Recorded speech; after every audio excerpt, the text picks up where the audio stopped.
Sofia Lane stepped into the study and froze. The safe stood wide open. Bundles of cash stacked in clean rows. A vintage Patek Philippe watch resting in its box. A velvet pouch spilling gold coins onto the shelf. Not a sound in the house. N01. To see her. N01 to stop her. Across the hall, hidden behind the guest room curtains, Ethan Ward sat with his coffee cooling in his hand. The hallway camera streamed live on his tablet. He had planned this moment down to the minute. 6:45 a.m. Before Sofia usually touched the study. It wasn't a coincidence that it was a test. For months, voices he trusted had been chipping at his certainty. You keep that much lying around with her in the house. 7 years is a long time. People change. Even his girlfriend had once smirked. I hope you keep track of your jewelry. Sofia Lane had worked for him nearly 7 years without a single late arrival. She'd never asked for more than she was owed, never taken a sick day without notice. She'd come on a personal recommendation from a friend who swore she was trustworthy to the bone. But lately, Ethan had been locking drawers that once stayed open, counting bottles in his wine cellar, resetting passwords. Not because she'd done anything wrong, but because suspicion had a way of making itself sound like wisdom. And today he was about to find out if those whispers were right. 7:13 a.m. Sofia Lane entered the frame. Her pale blue uniform was pressed sharp, a slim cleaning basket hooked over one arm. Her dark hair was pulled back into a low bun, a plain silver headband keeping the loose strands in place. She moved with her usual pace, not hurried, not dragging her feet, just steady. To Ethan's eyes locked on the screen. The study door was open wide enough for anyone walking by to notice the safe. Sofia paused at the doorway, her gaze flicking into the room. For a second, she did not move. Then, without a glance toward the hallway camera, she stepped inside. The feed did not show the interior, only the sliver of wall near the doorway and her back as she disappeared from view. Ethan leaned closer to the tablet, reading every fraction of her body language. No rush, no sudden grab, no looking over her shoulder. Still, she stayed longer than he had expected. 1 minute, then 2. By the time the clock in the corner read 7:17, she had been in there for nearly 4 minutes. He could feel the tension building under his skin. Was she hesitating? Counting the cash? Fighting the temptation? His mind played back every warning he had heard over the past year. But another memory forced its way in, one he had not asked for. It was a rainy Thursday. 2 years earlier, he had returned from a meeting to find Sofia in the laundry room, humming softly while ironing his dress shirts. The sound was low, almost shy, and her movements precise, like each crease mattered. He had stood there for a moment, unseen, realizing she took more care with his clothes than most people did with their own. The thought had sparked something unfamiliar, guilt. Guilt for taking her quiet effort for granted. Ethan blinked back to the present just as Sofia reappeared in the doorway. Her expression was unreadable, neither tense nor overly relaxed. She closed the study door with deliberate care, turned toward the hallway, and walked away at the same measured pace she had arrived. Nothing in her hands. N.O. glanced back. N.O. visible sign that she had been standing in a room with more than $100,000 within arm's reach. Ethan's chest tightened. The footage had given him no clear answer, only more questions. He tapped the fast-forward icon, skipping ahead to the kitchen camera. There she was again at 7:35 a.m., washing apples in the sink, folding towels, and checking her phone for what looked like a grocery list. No twitch in her expression, no extra attention paid to the camera's presence. He set the tablet down on the desk, running a hand slowly over his jaw. There was still one thing he needed to know. What had she actually done in that room? By late morning, the house was quiet again. The hum of the dishwasher filled the kitchen, faint against the ticking of the old wall clock. Sofia moved through the rooms like she always did, methodical, not missing a detail. Ethan's study was on her list for dusting, and when she reached the door, it was still open. The safe sat exactly as it had in the early hours. Door wide, stacks of cash perfectly aligned, a gold watch resting in its velvet case, a small tray holding rare coins glinting under the light. She stepped inside without hesitation, set her cleaning cloth on the desk, and reached for the safe door. Then she stopped, glancing toward the small pile of sticky notes sitting by the desk lamp. Pulling one free, She took a pen and wrote in neat, even letters. The safe was open. I took nothing. Locked it now. As she pressed the note flat against the top stack of bills, her hand lingering for a second as if sealing the message in place. Then she turned the dial, closed the heavy door, and spun the lock until it clicked to NO. Dramatic pause. No camera glance. She simply picked up her cleaning cloth, dusted the desk in slow circles, and left the room. Ethan found the note hours later. It was early afternoon when he walked into the study, still thinking about the morning's footage. He had avoided the safe all day, telling himself he would check it later after Sofia had left. But curiosity pulled him in. The first thing he saw was the sticky note, pale yellow against the dark green of the bills. The handwriting was clear, sharp, and almost formal. He read the words twice, each time feeling them sink a little deeper. The safe was open. I took nothing. Locked it now. She stood there for a moment, the room suddenly feeling warmer. Then he moved to his desk, opened the security feed on his tablet, and scrolled back to the mid-morning footage. There she was, walking in, cloth in hand, pausing only to reach for the sticky note. The camera angle did not show the inside of the safe, but it caught every precise movement. The way she placed the note, the firm turn of the dial, the smooth close of the door. Ethan zoomed in on the footage. There was no showmanship in her face, no exaggerated gestures, just a quiet, unshakable certainty. He leaned back in his chair, letting the tablet rest on the desk. It struck him then that what he had witnessed was not some clever performance. For the camera, it was not an attempt to prove loyalty. It was principle, the kind of principle that did not need an audience, the kind that had nothing to do with who was watching and everything to do with who you were when no one was. For the first time in weeks, the knot in his chest loosened. He had been searching for evidence of her honesty, and she had given it to him without even knowing. Not in words, not in promises, but in an action so simple it felt heavier than any speech he could have imagined. Ethan stayed in the study a while longer, the note still in his hand. He did not throw it away. He slipped it into the top drawer of his desk, a quiet reminder that sometimes the truth did not shout. It just waited for you to notice. The smell of fresh coffee drifted through the kitchen. Sofia stood at the sink, rinsing a rag before draping it neatly over the edge. Morning light poured through the wide windows, catching the steam rising from the mugs on the counter. Ethan stepped in quietly, his shoes soft against the tile. He had been carrying the weight of that sticky note since he found it. It was not guilt alone. It was the uncomfortable realization that she had known all along. I need to tell you something, he began, leaning against the doorway. She glanced at him but kept her hands moving, drying them on a folded towel. Go ahead. I left the safe open on purpose, he said. His voice was steady, but the admission felt heavier than he expected. Sofia set the towel down. I figured, she replied simply. Then, after a beat, she added, but I'm not the one who needed the test. The words landed sharp, but without anger. They were the truth, wrapped in calm. Ethan shifted his weight, unsure how to respond right away. He pulled out a chair at the kitchen table and sat down slowly.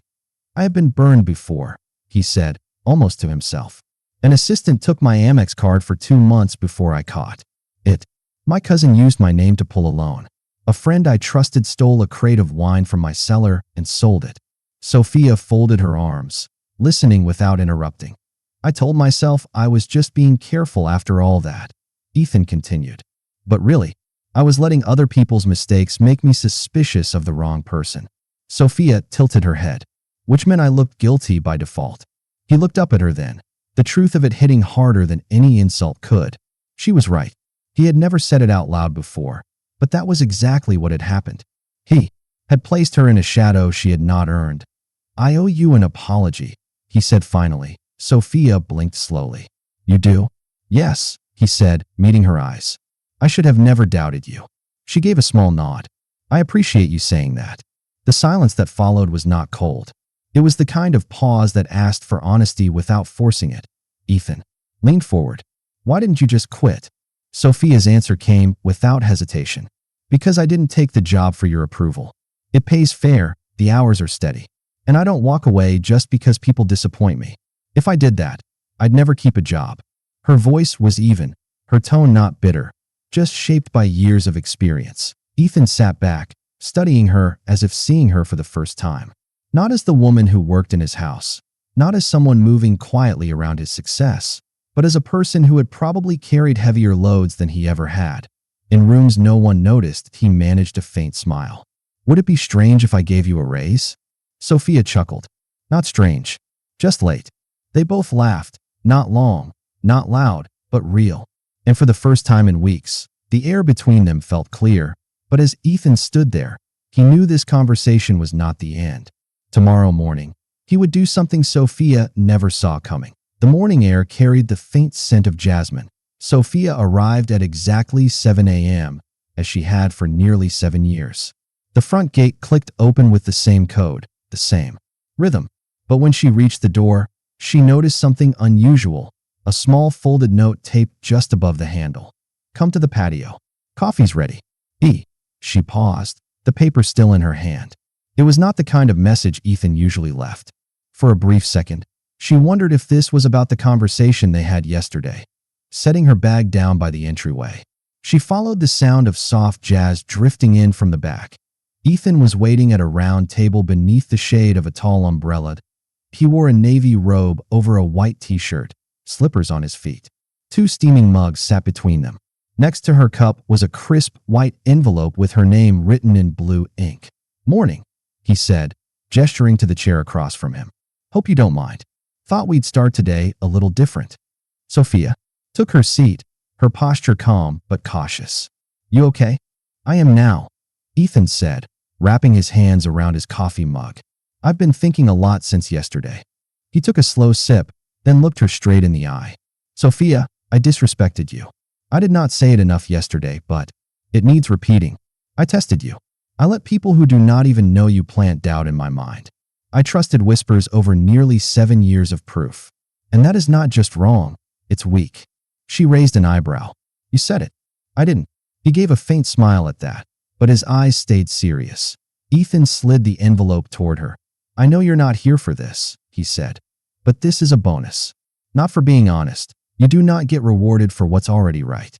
This is for staying, even when I made you feel small." Sofia hesitated before opening it. Inside was a check, a full year's salary, paid up front. "Use it however you want," Ethan said quickly. "Take time off. Fix your car. Leave and never come back if you choose to. No strings. I just wanted to make it right, as much as I can." She looked at the check for a moment, then folded it carefully and slipped it into her bag. "Thank you," she said simply, without making a show of it. Ethan leaned back. "Did you ever think about quitting?" he asked. "Twice," she replied without hesitation. "Once when your girlfriend told me I should smile more, and once when one of your guests went through my purse in the laundry room." He blinked. "You never told me that." She shrugged. "Didn't want to make it messy." He left 5 minutes later anyway. Ethan shook his head, clearly bothered. "Why did you stay?" Sofia met his eyes, her voice steady. "Because I knew who I was. I was just waiting to see if you'd figure out who you were." The words caught him off guard. He opened his mouth to speak, but found nothing to say. They sat there in quiet for a while. The morning breeze stirred the edge of the tablecloth. Birds sang faintly in the distance. It did not feel heavy. It felt clean, like the air after a storm. Sofia eventually stood. "I'll go start on the den." "You don't have to work today," Ethan said quickly. "I know," she replied, a small smile on her lips. "But I want to." And with that, she walked inside, leaving Ethan on the patio with his untouched coffee and a mind still turning over her words. 2 weeks later, the black lenses were gone. Not just the one in the hallway that had been part of Ethan's test, but all of them, every camera in the house. The little blinking red lights that once dotted the corners of ceilings were now empty spaces. Sofia noticed the change on a Tuesday afternoon while dusting the base of the staircase. She did not comment, did not even slow her movement. But as she passed the blank space where one camera used to watch her every step, a faint smile touched her lips. It was not a smug smile. It was the kind you give when you recognize something real, a shift that didn't need to be announced. The air in the house felt lighter after that. Ethan started greeting her in the mornings with more than a nod. Sometimes it was, "Good morning, Sofia." Sometimes, "How was your weekend?" He asked if she needed any supplies before the end of the week. And when introducing her to visitors, he used her full name without hesitation. "This is Sofia Lane," he said one Friday afternoon, showing an associate around his study. "She runs this place better than I do. If she ever leaves, I might have to sell the house." Sofia overheard it from the hallway. She kept walking, but the words settled somewhere deep, not because she needed the praise, but because it felt unforced, unpolished, and true. The change was not loud or dramatic. Ethan did not suddenly turn into a different person, but his edges softened in ways that mattered. The dinner parties he hosted became smaller, quieter. The men who used to make sideways comments about the help stopped getting invitations. Ethan's attention shifted to other things: mentoring young business owners in Oak Cliff, showing up to local panel discussions about fair hiring practices. He never spoke on those stages. He just sat in the audience and listened. One afternoon, his younger nephew came over. A college senior. He carried himself like he had already figured the world out. Too much cologne, a phone in his hand he could not stop checking. While Ethan was upstairs on a call, the nephew wandered into the kitchen where Sofia was slicing peaches for a tart. "You really been working here 7 years?" he asked, like. The number itself was surprising. 7 next month, Sofia said without looking up. "And you like it?" "I do," she replied. Her tone evened up. He tilted his head, leaning on the counter. "Ever think about doing more? Like managing a crew, working in hotels, something bigger?" Sofia finally met his eyes. "More according to who?" The question caught him off guard. "I just mean," he started, but his voice trailed off. She set down the knife. "Don't mistake quiet work for small work." For a moment, he had nothing to say. Then he mumbled something about needing to check his messages and walked out of the kitchen. Later, Ethan asked her what they had talked about. She gave him the short version. Ethan chuckled. "I hope he listens. That boy's going to learn his lessons the hard way." Sofia smirked. "Most of us do." The days moved on.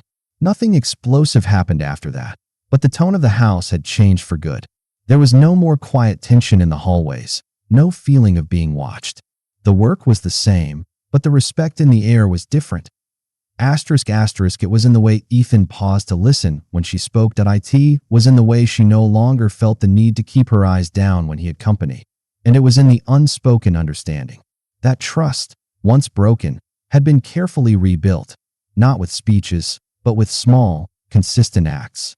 Ethan Ward's life did not transform with fireworks, but with steady, deliberate choices. The grand dinner parties that once filled his calendar with shallow conversation were replaced by evenings spent mentoring small business owners in Oak Cliff. And instead of commanding rooms, he began sitting quietly in the back at community panels on racial equity, listening instead of speaking. Months after the morning on the patio, he called Sofia Lane into his study and told her he wanted to start a scholarship fund in her name. Not as a favor, but as a recognition of the standard she had set simply by showing up with dignity. Year after year, she tried to refuse, saying she was only doing her job, but he shook his head and told her that was exactly why it had to bear her name. The Lane Standard Fund launched quietly, offering support to single mothers re-entering the workforce, and on the day of the ceremony, Sofia was not in the front row or on stage. She was at the house, working like she always had, because doing right had never been about an audience. Standing at the podium, Ethan told the small crowd, "Some people show you who they are in loud, flashy ways. Others do it quietly, day after day, until you realize they are the kind of person you should have noticed all along." True integrity is not a performance. It lives in the small decisions, when no one is watching. He paused, scanning the room. His voice steady. "Watch the quiet ones. They might carry more honor than the ones at the head of the table." And somewhere across town, Sofia wiped down the kitchen counter, unaware of the applause, content in the knowledge that her worth was never measured by who was looking, only by what was right.